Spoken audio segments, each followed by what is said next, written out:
Tahimik ang gabi dito sa aming inuupahang maliit na kwarto sa may Project 4, Quezon City, pero maliwanag ang paligid dahil sa mga Christmas lights na nakasabit sa bintana ng kapitbahay. Kahit simpleng ilaw lamang iyon, kumikislap sila na para bang may sariling musika, tila paalala na kahit pagod at hirap ang taon, may dahilan pa rin para magpasalamat. Ganitong oras, lagi akong napapaisip. Papadudot, lalo na ngayong muli kong hawak ang isang pirasong bibingka. Nakabalot sa puting papel, may bahagyang amoy ng uling at mantikilya sa iba. Normal lang ito tuwing Kapaskuhan. Pero sa akin, isa itong paalala ng araw na nagsimula ang kwento namin ni Ismael, ang lalaking hindi ko kailanman pinangarap, pero siya pala ang magtuturo sa akin kung paano magmahal ng totoo kahit wala siyang maipangako kundi kabutihan. Ako nga po pala si Lyra, 25 anyos ngayon. Pero ang kwento ko ay nagsimula noong ako'y 20 taong gulang. 5 taon na ang nakakalipas. Nooy nagtatrabaho ako bilang waitress sa isang lumang beer house sa may Cubao. Isang lugar na hindi ko naman pinangarap puntahan. Pero doon ako dinala ng buhay nang ako'y tumakas mula sa bahay ng nanay ko sa Marikina. Hindi ko makakalimutan ang unang araw ko roon, ang amoy ng beer, ang makapal na usok ng sigarilyo, ang malalakas na sigawan ng mga lasing na customer. Sa umpisa, hindi ko kayang tumagal. Pero saan pa ba ako pupunta? Ako lang ang inaasahan ko. Walang bahay, walang pera, walang pamilyang masasandalan. Kaya tinanggap ko ang realidad. Doon muna ako hihinga. Doon ko muna pagkakasyahin ang pag-asa na natira sa akin. At doon ko nakilala si Ismael. Isang gabing malamig, ilang minuto bago sumapit ang Noche Buena, nang pumasok siya sa beer house na iyon. Hindi siya katulad ng mga nakasanayan kong customer. Sa halip na mapula na ang mata dahil sa alak o sobrang yabang sa pagsasalita, si Ismael ay may dalang bibingka at halatang kabado pa nga habang naglalakad papunta sa mesa. Sa isip ko noon ay madaling mapasunod to, bago pa lang sa ganitong lugar. Hindi ko alam, papadudot, na hindi siya pumunta roon para lasingin ako tulad ng iba. Hindi rin siya pumunta roon para maghanap ng babae o gumimik. Ang unang beses ko siyang nilapitan, ngumiti lang siya ng mahinhin, sabay abot ng bibingka.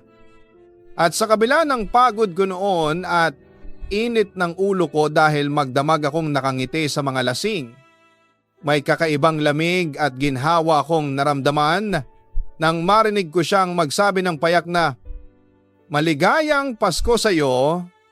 Hindi niya alam, papadudot, pero iyon ang unang beses na may bumati sa akin ng Pasko mula nang umalis ako sa bahay. At kahit ayoko sanang pakitaan ng emosyon, hindi ko napigilang mapatitig sa bibingkang iyon. Amoy pa lang, para akong bumalik sa pagiging bata bago nagbago ang buhay ko. Bago masira ang pamilya ko. Bago ako matakot magmahal, hindi ko rin makakalimutang sinabi ko sa isip ko noon, "Huwag kang magkakamaling mahulog sa ganyang tao. Lyra, walang mararating yan." Pero ang totoo, papadudot, doon pala magsisimula ang kwento naming hahawak sa puso ko ng higit sa 5 taon Ang kwento kung paano ako minahal ng isang lalaking hindi mayaman, hindi gwapo, hindi perpekto pero may puso na kayang umako ng lahat ng sugat ko at kung paano ko rin natutunang mahalin siya sa paraang hindi ko akalaing posible at kung paano rin kami sinubok ng kapalaran ng kahirapan, ng sakit at ng panahon. Hanggang sa dumating ang sandaling muntik ko na siyang mawala ng tuluyan. Lahat ng ito ay nagsimula sa simpleng bibingka. At ngayong muli ko itong hawak. Parang naririnig ko ang tinig niya. Payapa. Mabagal. Puno ng pag-unawa. Lira, kapag may nagbigay sa iyo ng mundong hindi mo inaasahan, ingatan mo. Papa Dudut, ito ang liham ko. Ito ang kwento ng isang babaeng natutong magmahal sa taong hindi niya inakala at sa kwentong ito, magsisimula tayo sa unang beses na dinala niya akong muli sa Pasko, ang Paskong nakalimutan ko ng damhin. Marahil ay iisipin ng mga tao na madali lang ang magmahal kapag bata ka pa. Marami pa raw oras. Marami pang pagpipilian at marami pang pagkakataon para magkamali pero para sa kagaya kong si Lira. Ang pag-ibig ay matagal ko nang isinara hindi dahil ayaw ko kundi dahil takot akong maulit ang sakit.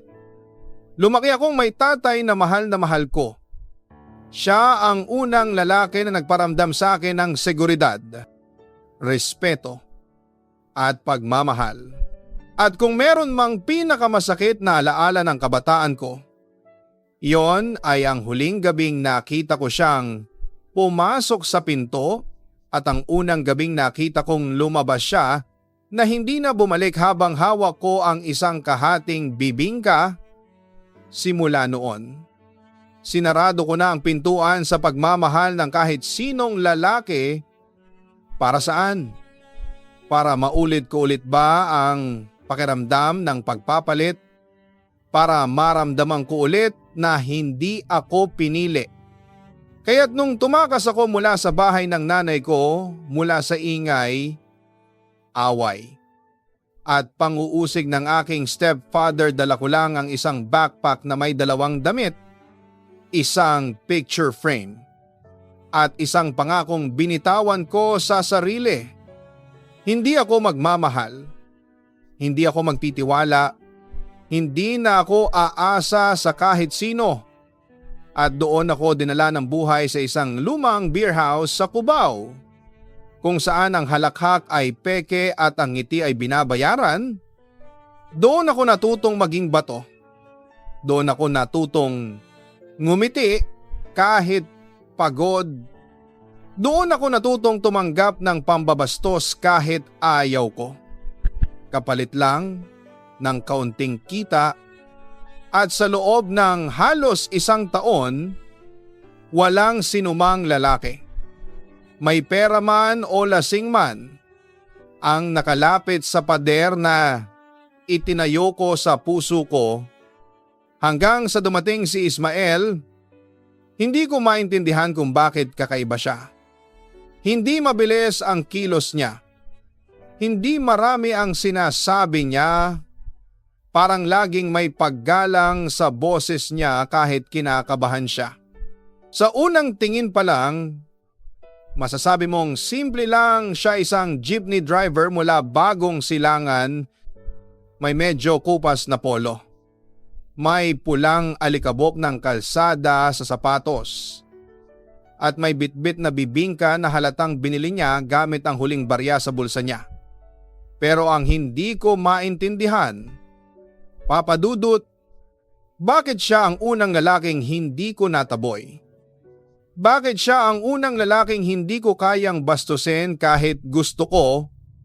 Bakit siya ang unang lalaking hindi ko kayang isnabin kahit hindi ko naman siya kailangan? At bakit sa unang pagkakataon, Naramdaman kong hindi ko kailangan maging matapang kapag kasama ko siya, pero syempre, hindi ko agad inamin iyon ng gabing iyon.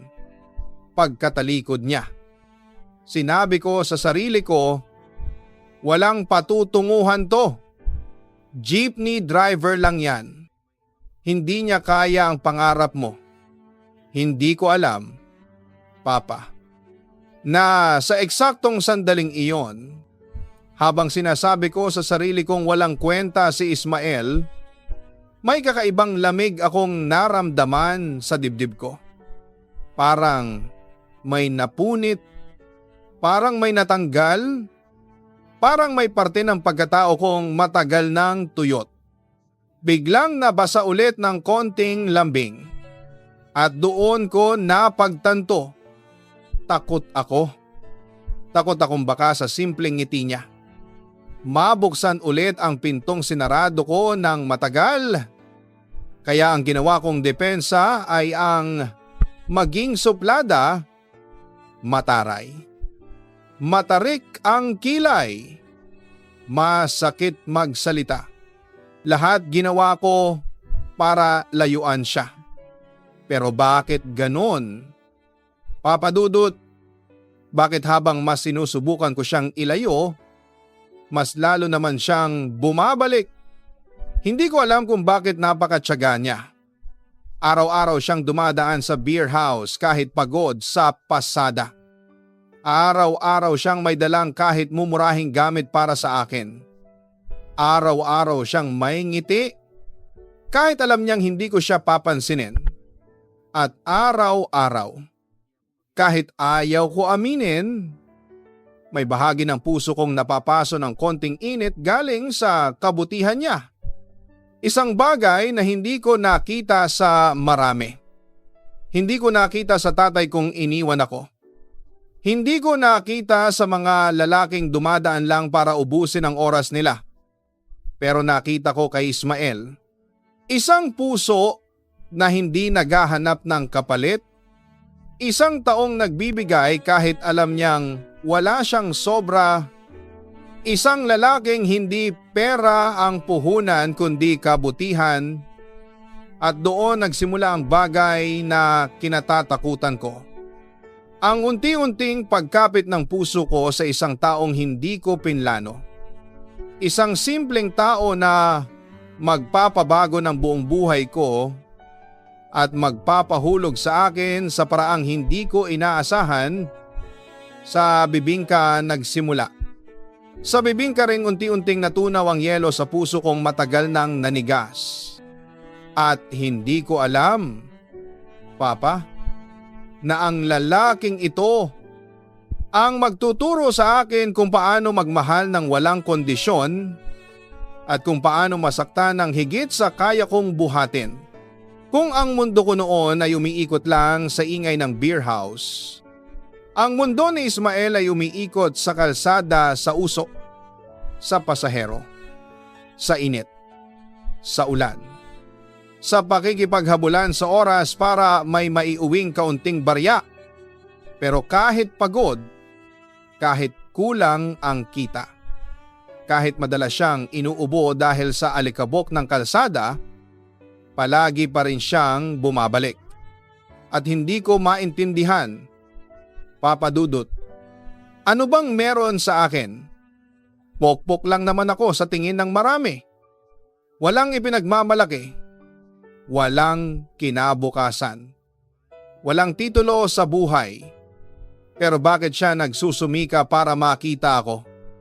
Bakit parang hindi niya nakikita ang dungis ng buhay ko?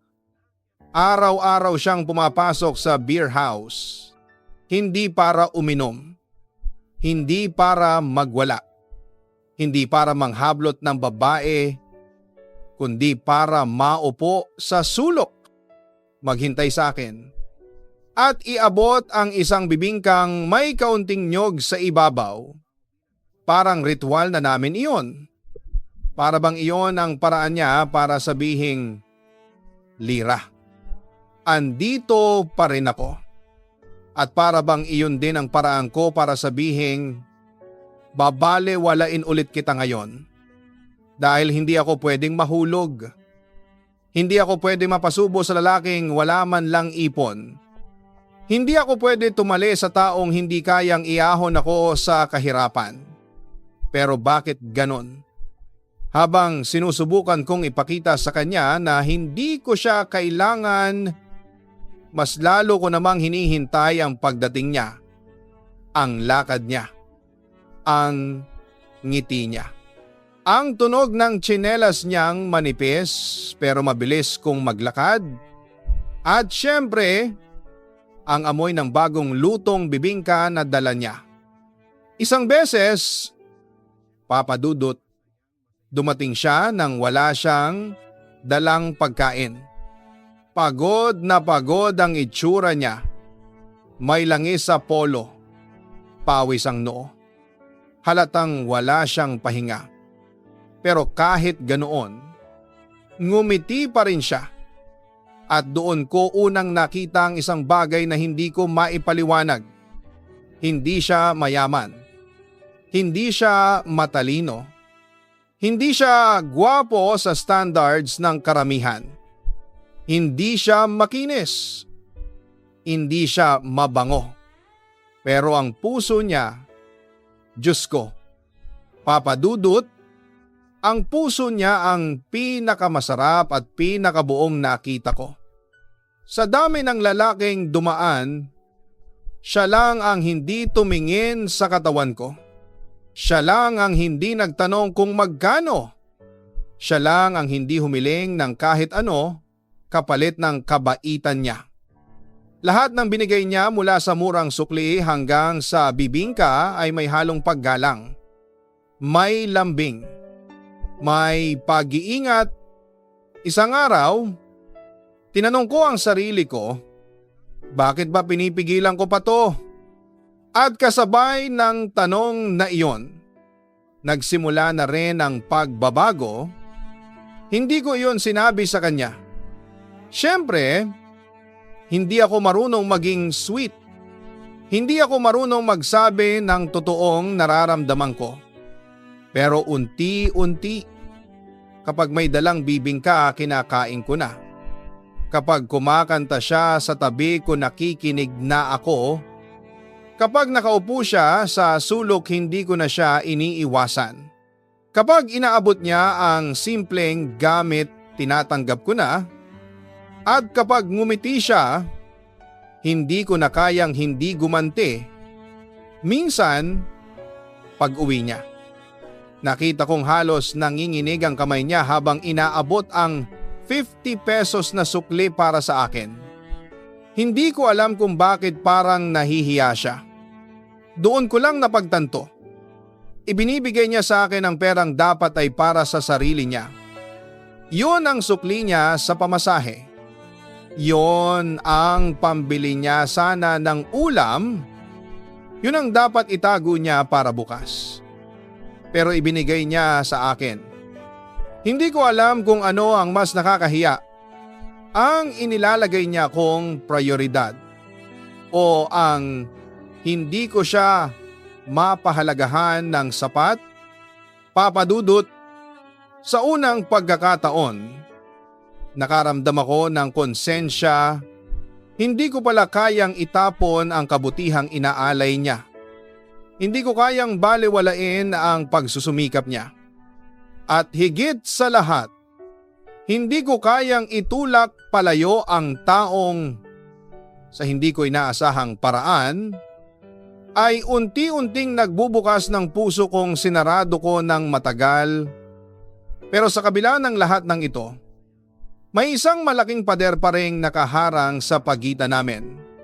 Siya ay isang lalaking may simpleng hanap buhay, samantalang ako ay isang babaeng nangangarap umangat at alam kong darating ang araw na kailangan kong mamili puso ko o pangarap ko. At doon magsisimula ang totoong laban. Sabi nila, kapag nagsisimula ka ng mahulog, takot ang unang kalabang darating. At oo, takot ang naramdaman ko. Takot na baka mali ang pinipili ko. Takot na baka lalo lang akong mabaon sa hirap. Takot na baka ang pag-asa kong makahanap ng mas maginhawang kinabukasan ay unti-unti kong sinisira sa pagpili sa isang lalaking simpleng-simple ang buhay. Kaya kahit nagsisimula na akong maantig sa kabutihang pinapakita ni Ismael, sinadya kong layuan siya. Mas naging malamig ako. Mas naging isnab ako. Mas madalas kong sinasabi sa kanya, umuwi ka na. Wala ka namang mahihita dito. Pero parang hindi niya naririnig. Papadudot, parang bingi siya sa pang-abnormal kong pagtrato. Kahit gaano ko siya kakunat na tinataboy, bumabalik pa rin siya. At mas kinaaasar ko pa, bumabalik siya na may ngiti. Isang gabing maulan, halos walang customer sa beer house. Wala nang tumutugtog na videoke. Amoy alak pa ang hangin kahit hindi na ganoon kaingay. At dumating siya basa, pagod at nanginginig. Bitbit niya ang bibingkan. Pero sa pagkakataong yun, sira na ang balat dahil nabasa sa ulan. Pwede mo nang itapon yan. Sabi ko sa kanya habang iniikot ang baso sa mesa. Akala ko matatauhan na siya. Akala ko mauubusan na rin siya ng loob. Pero ngumiti lang siya. Yung tipong ngiti ng taong hindi mahalaga ang bibingka. Dahil ang mahalaga ay nakarating siya kung saan ako naroon. Parang tumama ang isang bagay sa dibdib ko. At para takpan ang bigat na naramdaman ko. Naging mas maldita pa ako, Ismael. Hindi kita kailangang ligawan. Hindi ako babae para sa'yo. Hindi mo ako kayang buhayin. Pero imbes na masaktan, tumango lang siya. Tango na parang sinasabi niyang, alam ko. Pero gusto pa rin kitang mahalin at doon ko siya lalo tinaboy. Hindi ko gustong umasa siya. Hindi ko gustong umasa rin ako. Hanggang isang gabi, nagpahinga ang beer house. Tuliro ang lahat sa pag-inom. Si Tita Remy ay abala sa pag-aabot ng pulutan. Ako naman ay lumabas sandali para huminga. Doon ko siya nakita. Nakaupo sa gilid ng kalsada. Pagod na pagod. Halatang walang pahinga buong araw. May hawak siyang maliit na plastik. Nang lumapit ako, binuksan niya. At naroon ang isang pulang rosas. Hindi mamahalin, hindi malago. Hindi mukhang bago. Pero bagong-bago sa puso kong sanay sa mga bagay na walang tunay na halaga para sa'yo, sabi niya. At doon, hindi ko napigilan ang tanong na matagal nang bumabagabag sa akin, Ismael, bakit ba ako? Madali lang sanang sagutin yon ng kahit sinong lalaki. Pero siya, nag-isip muna. Huminga ng malalim at saka tumingin sa akin na parang nilalakbay ang buong pagkatao ko. At sagot niya, kasi kahit sa mukha mong matapang, may lungkot na hindi mo alam paano dalhin. Gusto kong maging tahanan nun. Parang may humila sa loob ko. Hindi ako kumibo. Hindi rin ako ngumiti. Pero sa unang pagkakataon, hindi ko siya tinaboy. Hinayaan ko siyang umupo sa tabi ko. Hinayaan kong mahipo ng lamig ang balikat naming magkadikit. Hinayaan kong ang katahimikan namin ang magsabi ng hindi namin masabi ng gabing iyon. Papadudot, Unang beses kong naramdaman na baka hindi lang pala siya kalinga, lambing o kabaitan. Baka pag-ibig na nga. Pero tulad ng bawat pag-ibig na nagsisimula, dumarating din ang pinakaunang pagsubok at iyon ay ang katotohanan. Hindi ko alam kung kaya ko siyang piliin sa tunay na mundo. Hindi ko alam kung sapat ang pagmamahal para buhayin ang pangarap na matagal ko nang hinahanap at sa pagitan naming dalawa, ako ang mas takot tumalon. Kung minsan, hindi mo mapapansin na unti-unti ka na palang bumibigay, hindi dahil mahina ka, kundi dahil sa dami ng sugat na tinahi ng isang tao. Ay nakakalimutan mong matagal ka nang umaasa na may darating na ganitong klase ng pagmamahal. At sa kaso ko, iyon ay si Ismael. Habang tumatagal, napapansin kong hindi na ako ganoon kabilis manduro, manaway, o mambara sa kanya. Kapag pumapasok siya sa beer house, hindi ko man aminin, bumabagal ang oras ko. Parang may lumalamig na hangin sa paligid kahit pawis at ingay ang umiikot. At ang nakakatawa, Papa Dudut, ako pa mismo ang naghihintay na bumukas ang pinto. Ako pa ang umaasang lilitaw ang ngiti niyang parang laging pagod pero payapa. Isang gabi, halos 12:00 na. Hindi pa dumarating si Ismael. Hindi ko inaamin sa sarili kong nag-aalala ako, pero kabisado ko na ang oras niya. Kaya nang pumasok siya bandang hating gabi, pawis, pagod, at halatang pagod sa pasada, hindi ko napigilang tanungin. Bakit ang tagal mo? Tiningnan niya ako ng may halong pagod at tuwa.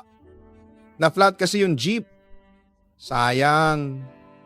Dapat sana may dalang bibingka ngayon. At doon ako tumawa ng mahina. Yung tawa na pilit kong tinatago. At sa unang pagkakataon, ngumiti ako. Hindi bilang waitress, kundi bilang babaeng natutuwa na dumarating pa rin siya. Kinabukasan, dumating si Ismael na may dalang hindi ko inaasahan, hindi bibingka, hindi kape, hindi rosas, kundi isang maliit na supot na mga gamit pambahay para sa babae. May shampoo, sabon, lotion, at kahit sanitary napkin. At sabi niya, para hindi mo na problemahin. Hindi ko alam kung kikiligin ako o maiinis dahil alam niyang wala akong pambili ng ganito minsan. Pero higit sa lahat, naramdaman kong iniintindi niya ako. Hindi niya ako minamahal sa paraan na sinanay ako ng mundo sa pa-cute, sa paporma, sa paporma. Minamahal niya ako sa paraang hindi ko nakasanayan. Tahimik, tapat, totoo. At sa gitna ng mga gabing dumadalaw siya, sa gitna ng mga gabing ako lang ang kausap niya, sa gitna ng mga gabing pagod na pagod siya pero dumadaan pa rin, unti-unti kong naramdaman ang bagay na ayaw ko sanang tanggapin, mahal ko na siya. Hindi ko alam kung kailan nagsimula. Kapag ba inaabot niya ang bibingka, kapag ba sinasabihan niya akong magpahinga, kapag ba tinitingnan niya ako na parang hindi niya nakikita ang dungis ng mundong kinalalagyan ko. Pero mahal ko na nga siya. At habang mas lumalalim ang damdamin ko, mas lumalalim din ang takot ko. Hindi ko alam kung paano magmahal ng hindi natatakot masaktan. Hindi ko alam kung paano maging masaya nang hindi iniisip ang bukas. Hindi ko alam kung paano pipiliin si Ismael kung ang pangarap ko ay taliwas sa realidad namin dahil si Ismael walang malaking kita, walang bahay na magarbo, walang sasakyang mamahalin, walang pangako ng marangyang kinabukasan. Ang meron lang siya, ang puso niyang tapat sa akin. At ang kabutihang hindi ko matutumbasan at minsan doon ka mas natatakot. Paano kung masaktan ko siya? Paano kung hindi ko mapantayan ang pagmamahal niya? Paano kung ako ang umalis? Katulad ng lahat ng takot ko sa buhay at sa tindi ng pagkalito ko, isang gabi, nagkaroon ako ng malinaw na araw. Umuwi siyang pagod na pagod. Halatang nasiraan ng jeep. Madungis ang suot. May grasa ang kamay. Pero pagbukas ng pinto, ngumiti siya sa akin. Isang simpleng ngiti. Papadudot, isang ngiti na parang sinasabi, Magda, nandito pa rin ako. At doon ko napatunayan ang hindi ko maamin kahit kanino. Kahit sa sarili ko. Wala na akong ibang gusto kundi ang pagod niyang ngiting iyon. Gabi-gabi habang buhay. At iyon ang araw na tuluyang bumagsak ang pader sa puso ko. Hindi ko pa siya sinagot. Hindi pa ako tumataya. Pero sa loob ko, alam kong siya na ang pipiliin ko kahit anong takot pa ang humabol. Kapag natatakot ang isang tao, minsan ang unang instinct niya ay hindi lumaban, kundi tumakbo. At doon nagsimula ang pinakamalaking kasalanan ko kay Ismael habang mas lumalalim ang nararamdaman ko sa kanya. Mas nagiging malinaw ang dalawang bagay sa isip ko. Una, hindi ko kayang mabuhay muli sa hirap. Ayoko na ng buhay na walang kasiguraduhan. Ayoko ng araw-araw ay pangambang baka bukas wala kaming pera pambili ng bigas. Pangalawa, si Ismael, ang lalaking mahal ko, ay hindi kayang ibigay ang buhay na pinapangarap ko at dahil doon, papadudot, unti-unti ko siyang iniwasan. Hindi ko sinasagot ang mga tanong niya. Hindi ko na pinapansin ang pagdalaw niya. At kapag dumating siya sa beer house, hindi ko na siya tinatabihan. Nakita ko sa mga mata niya ang pagkalito. Yung tanong na hindi niya masabi, may ginawa ba akong mali? Pero hindi ako nagbigay ng sagot. At sa bawat pag-iwas ko, sa bawat paglayo ko, sa bawat pangungusap na pilit kong pinapatid, pakiramdam ko ay ako ang pinuputol, hindi siya. Pero bakit ko ginawa? Dahil sa isip ko, hindi sapat si Ismael, hindi sapat ang 50 pesos, hindi sapat ang bibingka, hindi sapat ang jeep, hindi sapat ang munting pangarap niya. At sa tuwing naiisip kong habang buhay ko siyang magiging kasama, habang buhay kong kakainin ang limitasyon niya, natatakot ako. Hindi dahil mahirap siya, kundi dahil iniisip ko, ano ang magiging kinabukasan ko kung pipiliin ko siya. Kaya tumakbo ako. Papadudot, tumakbo ako palayo sa kanya, palayo sa nararamdaman ko, palayo sa posibilidad na maging masaya ngunit walang kasiguraduhan. Gabi noon, walang gaanong customer, tahimik ang beer house. Pumasok si Ismael. May dalang bibingka na nakabalot pa sa dahon.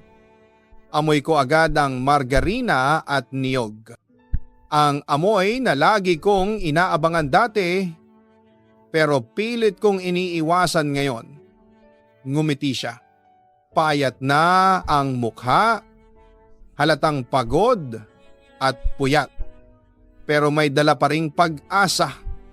Magda, mahinang sabi niya, hindi ako lumingon. Hindi ako umimik.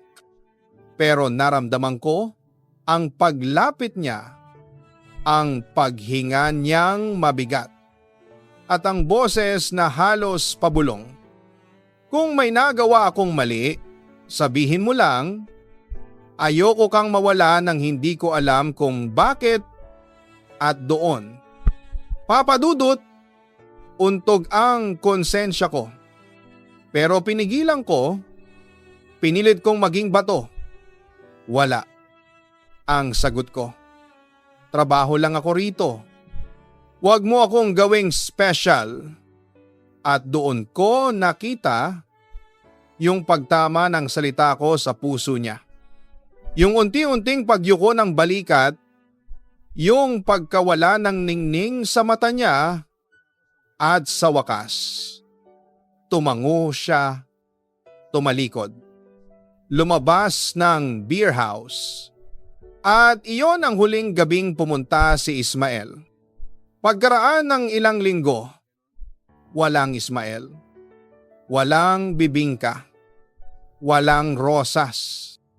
Walang kape. Tahimik. At sa katahimikang iyon, doon ko naramdaman ang bagay na hindi ko inaasahan. Hinahanap ko siya. Hinahanap ko yung ingay niya. Hinahanap ko yung pagtingin niya. Hinahanap ko yung bawat pag-abot niya ng maliit na bagay na puno ng malasakit. At habang mas hinahanap ko siya, mas lumalalim ang guilt ko. Sino ba ako para tanggihan ang taong buong puso ang pagmamahal? Sino ba ako para husgahan siya dahil mahirap siya? Sino ba ako para pumutol ng pag-asa ng taong tapat sa akin? At lalo akong nasaktan nang mabalitaan ko mula sa ibang jeepney driver na aksidente si Ismael nung isang gabi. Pagod daw. Nakidlip habang nagmamaneho. Parang may kung anong humila sa sikmura ko. Nanlamig ako. Nanghina. At sa gabing iyon, doon ko na-realize, hindi pera ang kailangan ko. Hindi marangyang buhay. Hindi ginhawa. Ang kailangan ko ay si Ismael. At sa huling pagkakataon, ako naman ang tumakbo. Hindi palayo, kundi pabalik sa kanya. Hindi ko na matandaan kung paano ako nakarating sa terminal ng mga jeep. Hindi ko na rin maalala kung anong oras noon, madilim pa ba o maliwanag na. Basta ang naaalala ko lang, takot, pagsisisi. At ang panalangin na sana buhay pa si Ismael.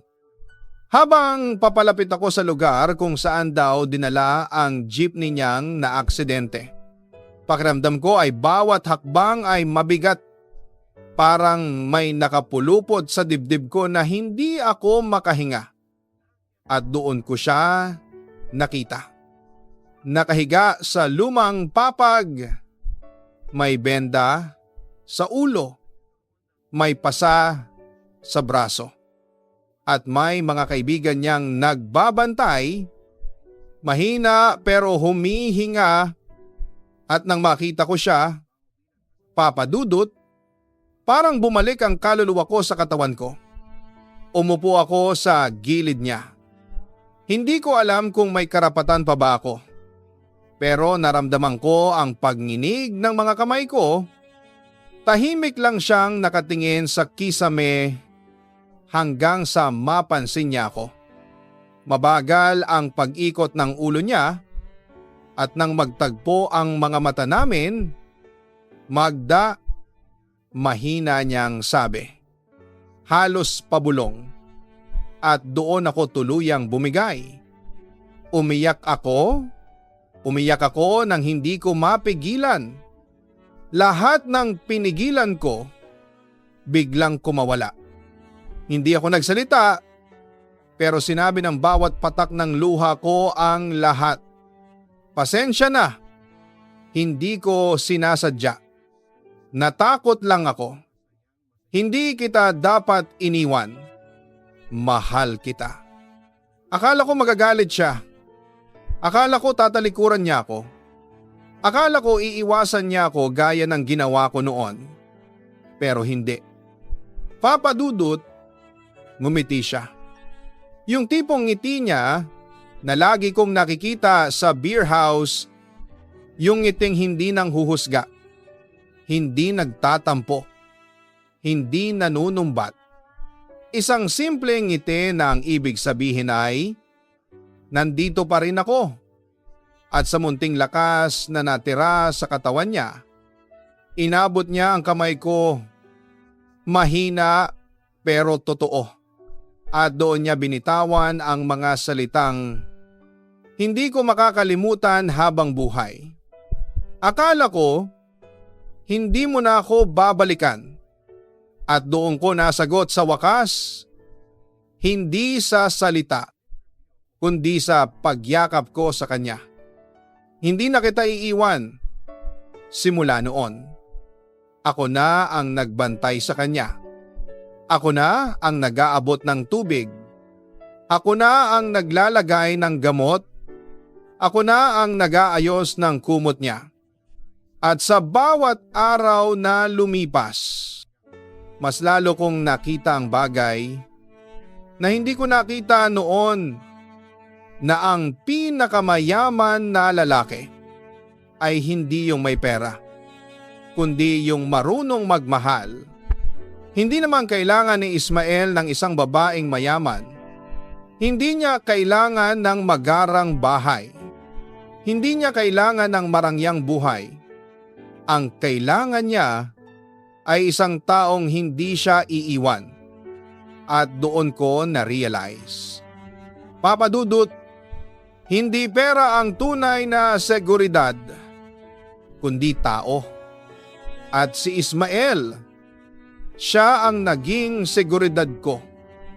Lumipas ang ilang linggo, unti-unti siyang gumaling. Hindi pa siya malakas, pero kaya na niyang ngumiti, makipagbiruan sa mga kasama niya. At minsan, makatitig sa akin ng matagal isang gabi. Habang binabalikan ko ang lumang bibingka na binili ko sa tindahan. Umupo ako sa tabi niya. Kinain namin iyon ng tahimik, walang salita, walang drama. Hanggang sa maramdaman ko ang marahan niyang paglapit at sa pinakadahan-dahang paraan, hinalikan niya ako sa pisngi. Mainit, mabagal, mabait, at doon ko naramdaman ang tibok ng puso ko na parang noong unang beses ko siyang nakilala. Sa wakas. Papa Dudut, hindi na ako takot, hindi na ako nagtatago. Hindi na ako umiiwas sa katotohanan. Eto na iyon, si Ismael. Siya ang pipiliin ko. Hindi dahil wala na akong iba, kundi dahil siya ang gusto kong piliin araw-araw. At doon nagsimula ang bagong kapalaran naming dalawa. Madalas kong marinig noon na ang pag-ibig ay hindi parang loto, hindi mo ito matatamaan dahil lang sa swerte. Kailangan mo itong alagaan, panindigan, paghirapan. At ngayong naaalala ko ang pinagdaanan namin ni Ismael, oo, tama nga sila. Hindi kami nabuo dahil sa swerte, kundi dahil hindi kami sumuko. Pagkalipas ng 2 buwan, tuluyan nang nakalakad si Ismael. Hindi pa ganoon kalakas, pero sapat para makabalik sa pamamasada. Pero bago siya makabalik sa kalsada, tinawag niya ako sa gilid ng maliit na barong-barong ng kanyang kuya. Magda, mahina pero malinaw ang tinig niya. Hindi kita pipigilan kung gusto mong bumalik sa dati mong trabaho. Hindi rin kita pipilitin na manatili dito sa buhay ko. Tumango ako. Nakikinig lang. Ang akin lang, kung may babalikan ka man, sana hindi mo kalimutan na may isang tulad kong handang maghintay at natigilan ako. Hindi na ako umiwas. Kagaya ng dati, hindi ko na siya iniwan sa ere. Kagaya noong una. Bagkus. Tumingin ako sa kanya at sinabi ko ang unang katotohanang matagal ko nang tinatago sa sarili ko. Wala akong babalikan. Wala na akong hinahanap na iba. Ikaw na. At doon niya ako niyakap ng mahigpit. Yung yakap na parang may pinapalaya lahat ng takot, lahat ng sakit, lahat ng nakaraan. Hindi na ako bumalik sa beer house. Hindi na rin ako naghanap ng trabahong magpapahaba ng gabi ko. Gusto ko ng tahimik na buhay. Yung kayang isandal ang pagod ko sa taong marunong magpahalaga, at doon ako nagsimulang maglako ng kakanin kasama ang pinsan ko, puto, suman, bibingka at minsan turon, araw-araw. Sinasamahan ako ni Ismael bago siya bumiyahe. Kahit abala, kahit pagod, lagi siyang may oras sa akin. At tuwing nakikita ko siyang nag-aabot ng tubig, nag-aayos ng bilao ko, o nagpipinta ng maliit naming kariton, doon ko naiintindihan ang isang bagay. Ang pag-ibig ay hindi laging enggrande. Minsan, nakikita mo ito sa mga maliliit na bagay na walang kapalit. Isang ngiti, isang simpleng pag-alalay, isang presensya. At si Ismael, araw-araw niya iyong ginagawa. Pagdating ng huling bahagi ng taon, naging usapan sa aming dalawa kung saan papunta ang relasyon namin. Hindi siya nagmamadali. Hindi siya humihingi ng sobra. Ang gusto lang niya, sigurado ako. At isang gabi habang nag-aayos kami ng mga natirang bibingka, nagulat ako sa sinabi niya. Magda, kung papayag ka, gusto kong mag-ipon para sa maliit na bahay, kahit barong lang, basta atin. Ayoko nang maghintay ng aksidente para masabi ko na mahal kita. Hindi ako nakasagot agad. Hindi dahil hindi ko gusto, kundi dahil hindi ko akalain na may lalaking pipili sa akin ng ganito katotoo. At doon ko siya niyakap. Mabagal, mahigpit, may pasasalamat, at sabay naming binuo ang pangarap na hindi kailanman sumagi sa isip ko noon. Isang tahanan, isang buhay na simple, isang pamilyang hindi perpekto pero buo. Pagsapit ng Pasko, inanyayahan niya akong sumama sa pamilya niya. May kaunting handa, isang maliit na litson manok, pansit, at ilang puto na ako ang gumawa.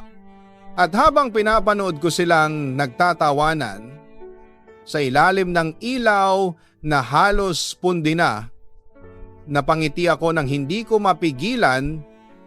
Hindi ito marangya. Hindi ito kasing kinang ng mga gabing nakasanayan ko noon. Pero Papa Dudut, ito ang unang gabing hindi ko naramdaman ang pag-iisa. At nang mahulog ang ulo ko sa balikat ni Ismael, bulong niya sa akin, "Salamat sa pagpili sa akin." At ang sagot ko, "Matagal na kitang pinili. Ngayon ko lang inamin." Mga kabarangay, hindi madaling magmahal, hindi madaling magtiwala, at pinakamahirap ay ang magpatawad, lalo na sa sarili. Pero kung minsan, ang tao palang iniiwasan mo, siya ang magtuturo sa iyo ng tunay na halaga. Hindi kayamanan, hindi karangyaan, kundi ang uri ng pagmamahal na hindi mo kailanman natikman sa mundong puro ilaw at ingay. Si Ismael ang nagpakita sa akin na ang pag-ibig ay hindi dapat ikahiya, dapat itong ipaglaban, at hanggang ngayon kasama ko siyang nagtitinda tuwing umaga, nagpapahinga tuwing tanghali, at nangangarap tuwing gabi. Hindi ko man alam ang magiging bukas namin, pero sigurado ako sa isang bagay. Kung saan naroon si Ismael, doon ang tahanan ko. Maraming salamat, Papa Dudut, at sa mga nakikinig, huwag niyong hayaang mauna ang takot kaysa pag-ibig. Baka ang hinihintay mong forever, nasa harap mo na. Hindi mo lang pinapansin. Magda.